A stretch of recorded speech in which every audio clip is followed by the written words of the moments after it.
All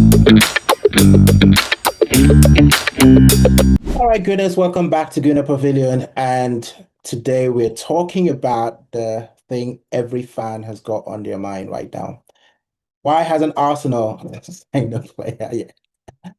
We're into mid-June, guys. Liverpool has snapped off flooding words. We hear over in Manchester City, they're doing things there. Manchester United wrapped up Matthias Cunha, and there are reports that Brian Mbeumo might be on his way there. Well, unless Spurs decide to hijack that, which is quite funny. Spurs used to do this quite a long time ago in the Wenger days, hijacking transfers from other clubs. So they're up to it again. Um, yeah, but let's unpack what's really going on because I've got some thoughts about this, and I'd like to hear what you guys think about what's going on in Arsenal and why is it that we haven't landed the players that we want to land, and whether you're also having any frustrations as a lot of fans are having right now. So let's take it back a little bit. Let's sort of go back to the end of the season. What did Mikel Arteta say? He said we've been planning. We know what we want. The summer work started already. This way it was. I wanted to make sure that I read those properly. But what we are seeing doesn't really reflect any urgency. It doesn't reflect we've been planning, right? Because the other teams are reflecting that. Maybe that's not the case. Maybe they only just saw the transfer and they went in, paid the money and got it over the line. But if I gave you two things, and I said this is a well-cooked cake or well-baked cake, and then this is another cake that I've been preparing the mixture for a couple of days now, allowed it to simmer, and all of that. And then I haven't put it into the oven yet, and you're not seeing a cake. I mean, you don't know how long it took to prepare the mixture for the other one. You just know that the cake is ready.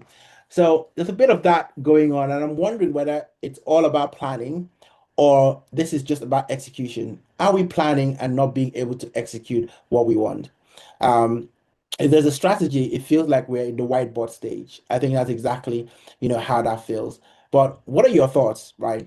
So from what I've been hearing about Andre Berta, he's a very methodical sort of person. Someone gave an analogy, about the fact that he's one of those guys that will pull out all the clothes that he wants to wear, and then only will he then decide which one he wants to go with at the very last minute.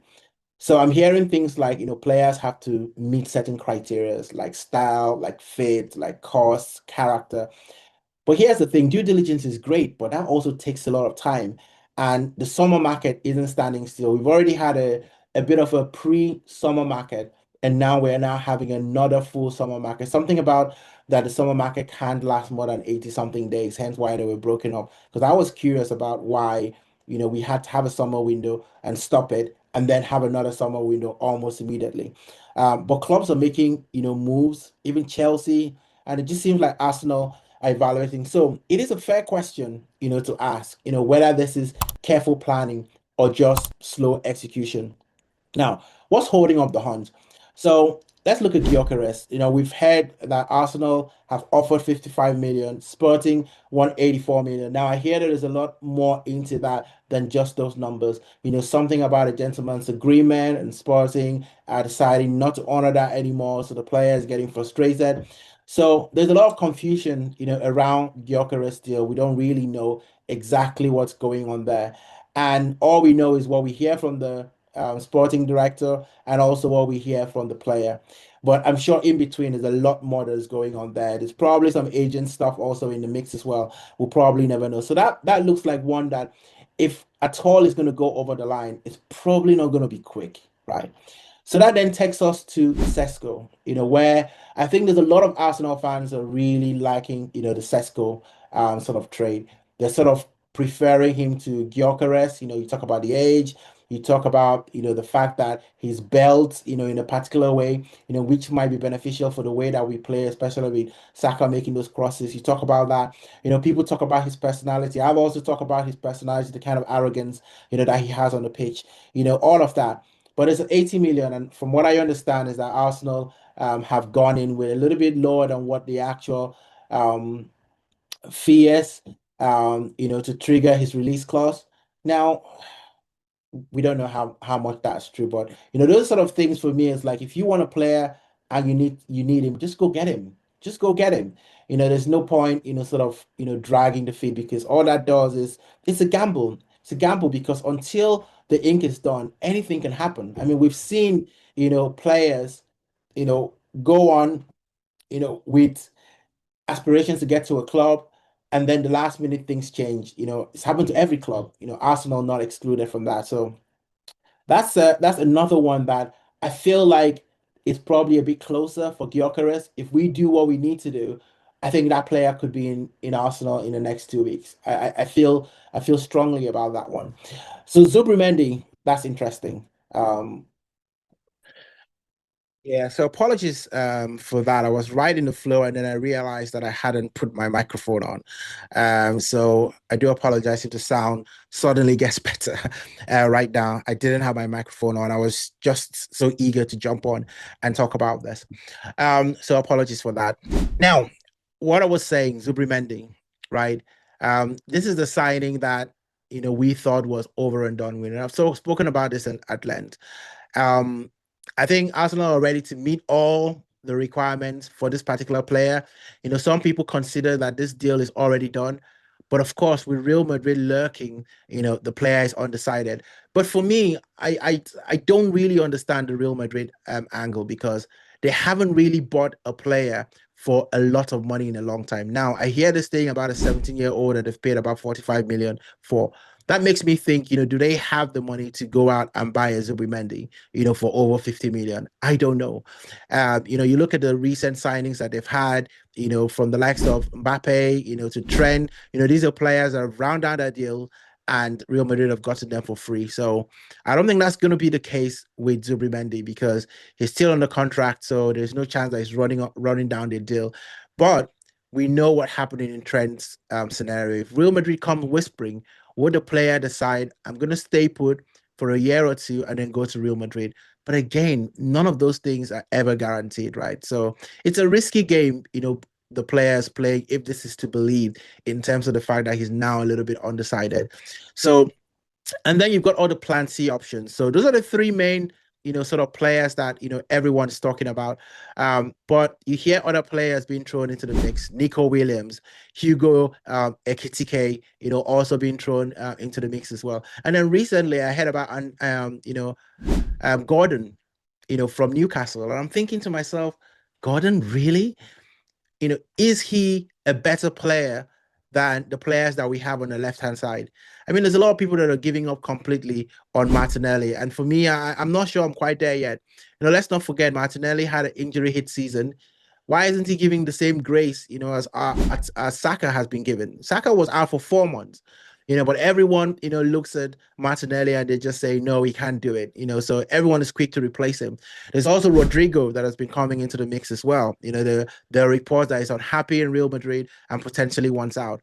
And Arsenal could swoop in and get him as well. Again, these are all plan C options, but the real concern for me is it's time. If we wait too long, right, all our first choice targets, would they still be available? And I think that's a genuine question, that we really have to ask. And let's be honest, yeah, as fans, I'm not asking Arsenal to go and sign just anyone. I think most sensible Arsenal fans would be in that camp, right? But it's really hard to ignore the growing concern, because we've been here before, where, it seems like we're going to a player and then towards the end of the summer transfer, we're really scrambling. We can't make it in time. Some things happen that are not supposed to happen, and then we miss out again. So let's say we don't get Gyökeres, right? Let's say we don't get Sesko, the Sesko deal stalls. What's the backup? What's the backup? Do we then pivot to internal players, likes of Cabia? Watch out for my other YouTube video. I'm talking about the young Arsenal starlets that are soon to break into the first team squad. Academy players like Cabia, Doman, Casey. There's a few of them. You want to check out that video here to see my breakdown on all of those players. Or do we see a surprise late window deal? Arteta said that the summer window will be very interesting. And I don't like it when people say stuff like that because interesting, as we all know, can mean a lot of things, for a lot of people, just depending on what you mean by interesting. Is it, or actually he said exciting, not interesting. And even that, makes me think, okay, it will be exciting, but for who, right? Is it going to be exciting for Arsenal or is it just going to be exciting for everybody else, scrambling around getting players? You decide, where you think this is going. But for me, I really want to hear from you guys. I want to hear from you guys. Is Arsenal just being careful, with the transfer window? Are we too slow in terms of how we go about players? What striker would you go for now? Do you want all two? Do you want both of them? Do you want, said all two? Do you want both Gyökeres and Sesko? Do you have a preference for one? Or do you want a completely different striker? Let me know. Drop it in the comments, below, because I really, want to hear from everyone around this. Because I think, for Arsenal, we really, really need to, get things moving. I think our first friendly is happening in July. That's not very long. I think it's about a month's time. So, we're talking about, getting people in camp, getting fitness. There are players that need to go on holidays. The likes of Saka just played a game with the international team. So he potentially wants to rest.